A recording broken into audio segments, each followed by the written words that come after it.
Good morning, students and Sarah. Welcome to your English class. Students, we have started a new lesson in the last class, that was The Tremendous Tree by Parvanand. So, we have learned till now certain new words and something about our writer Parvanand. Then we have started the story about tremendous tree, that why this tree is called tremendous, terrific, huge. We got to know that our author is speaking about a problem of water scarcity. And he is saying that in Delhi we are facing this problem daily. Then after a few minutes he described about a tree which is very beautiful, and the color, the bright color of the tree leaves are actually attracting everyone toward it.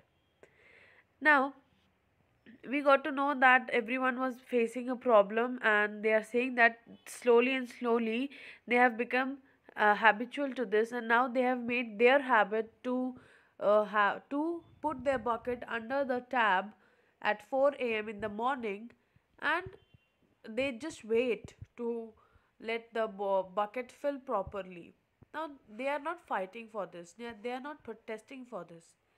So here we got to know that the author is saying that we get habitual of fighting with these problems which are occurring daily. But this problem is actually increasing. And first the water was coming, there was a break, that one day the water come, the next day it doesn't. But now the water supply is decreasing slowly and slowly. And one day it will happen that there will be no water. So now we have seen in this passage that this passage that the author was saying that we have become habitual of this problem. Now we have changed ourselves, but we are not fighting for this or protesting for this nor complaining for this problem to anyone. And he says that but now we are going to change because we heard something very different, which type of humor in our society which is making us to stand against this problem. So now let us look in the next passage, page number 132. I hope you all have opened your books, page number 132. Now let us start with the new line. Here it is saying that the city management has done wonders this year. Few power cuts and no water shortage. What a relief to have enough water in this heat. This is the first year that our lawn hasn't burned up and died in this heat. That's strange. We, the resident of C block, thought we certainly have a shortage of water. Various walk, morning, evening, and after dinner, constitutionals, along with fellow residents, revealed an uneven more interesting fact. It wasn't the colony as a whole. It wasn't even all of C block which thirsted. In fact, it was just our lane from C2 to C12. Just 11 houses were being deprived of water. So now what happened when we all know that in a society everyone comes out for morning walks, evening walk or night walk, and when we are walking we have few friends with us, and with them we talk certain things about our society, about our personal life.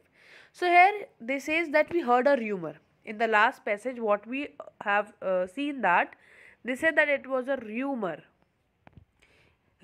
what they have heard while they were walking in the garden or in the society. They heard the rumor that people were saying that this time we have a very good management. Why? Because there is very few power cuts and there was no water shortage, that we are relieved that this time our lawn, our area where we plant trees and seeds, they are not burned this time, they are getting proper water shortage. But now this is strange for a few people. This was really unbelievable for few people because they thought that whole C block, uh, area A block, C block, and B block. This is the type of area in which a society is divided. Only 11 houses were there which are facing this problem in C block only, from C2 to C12. Other than that, every other house is getting the proper water supply. So this was the rumor which was there in the society, that why it is happening that only 11 houses are there which are not getting the water supply. Other than that, all other houses are getting the proper supply. And they get this rumor while they were walking in the society. Now, page number 133, the first paragraph says, well, obviously, the next logical step was to complain to the relevant authorities. It turned out that they were faultless in their supplies. By this year, our water was down to the meanest trickle and decreasingly every day, even I'd say every minute. So here the author is saying that when we got to know about this news that only 11 houses were there which are deprived of this water supply, then we decided that we are going to complain this to our authorities, that there must be some mistake. But what they found, the people of the society found that the authorities were also supplying water to their house, but there is something wrong in between. Even they don't have any fault in this thing. Now what happened, the author is saying that by this time our water was down to the meanest trickle, that we are even not getting a drop of water. Every day it is decreasing. And he said that I really mean, he says at the last line, he said in the last line that I said every minute. Even I said it every minute. Here he means that it is really the truth that every second, every minute the water is decreasing for them. So what is the actual problem? Now they all were curious to know that what was the actually problem which is there in the society, and only why 11 houses were not getting the proper supply. Now in the next passage, the water supply folks just had to investigate more thoroughly. It was obvious that someone was stealing the water in our lane. But how? And why? And most important, who? Duly then, drains were dug. No, there was no seepage, no breakage anywhere. At last, there was only the furthest stretch to investigate. And yes, finally, they managed to unearth the very root of our problem. So, what happened that when they got to know that authorities are also supplying proper water, giving proper water supply to each and every house, then why only these 11 houses are not getting the supply?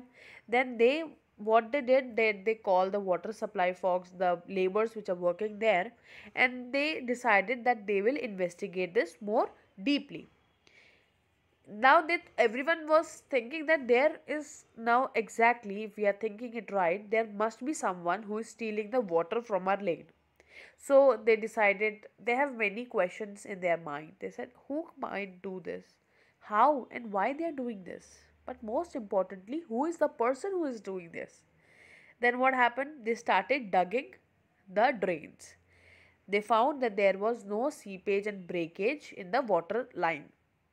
But at last, when they went more deep into that investigation, what they actually find? They actually find the real cause, the root of their problem. Now, what was the problem? Let us look. It was an amazing sight to see, and one that I will never forget. A sight which everyone present at the occasion could not help but admire, in spite of the trouble it had caused us all. The Gulmohar that I had mentioned early on thirsted like the rest of us. Only this one was no fatalist who stoically bore all hardship. No, it thirsted. So it set out after the water that wouldn't come its way. So now here author is saying that when we all saw the actual cause of this water supply, we all were amazed. We all were actually surprised to see that we will never forget. He said the person who were present at the occasion will admire this fact, they will praise this, they even after they are facing so many problems, but still they will admire this. Here he says that you all must remember I have described you the Gulmohar tree. The Gulmohar tree on the first page, where he described that there is all the trees have no leaf, but there is only one tree which is shining bright, which is Gulmohar tree. So here he says that I have described the Gulmohar tree early, and that Gulmohar tree was very thirsty. But the way we are actually giving up ourselves in front of our fate, that we are not fighting. We think that okay, whatever is given to us, that is our fate. But no, Gulmohar tree decided that it will fight. And what it did? It was very thirsty, like we all were. So it went after the water because water is not coming to it. So what had happened? The roots of the Gulmohar tree went there that way where water is supplied. So he says, no, you all will say that is idiotic. And it would be too if I suggest that the tree uprooted itself and went for a merry walk in order to slake its thirst. But that's not what I'm suggesting at all.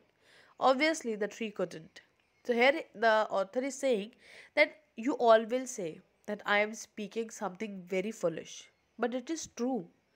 The walk the tree is not the tree didn't went for a walk, but the roots of the tree went after the water. Where they found the water was supplied, in that pipeline the roots of the tree went. So here the author is saying that the Gulmohar tree, who was very thirsty, nobody supplied water to that, and because in that thirst the Gulmohar tree didn't give up in front of his fate, but he fought. He fight for his right. And the way he fight it, that he went after the water. Here literally doesn't mean that went after means he just went and walked after water. No, the roots of the water went in that way where they get water. So this was all for today's class. We will continue this chapter and complete this in the next class. Till then, till that time, take care, students. Thank you.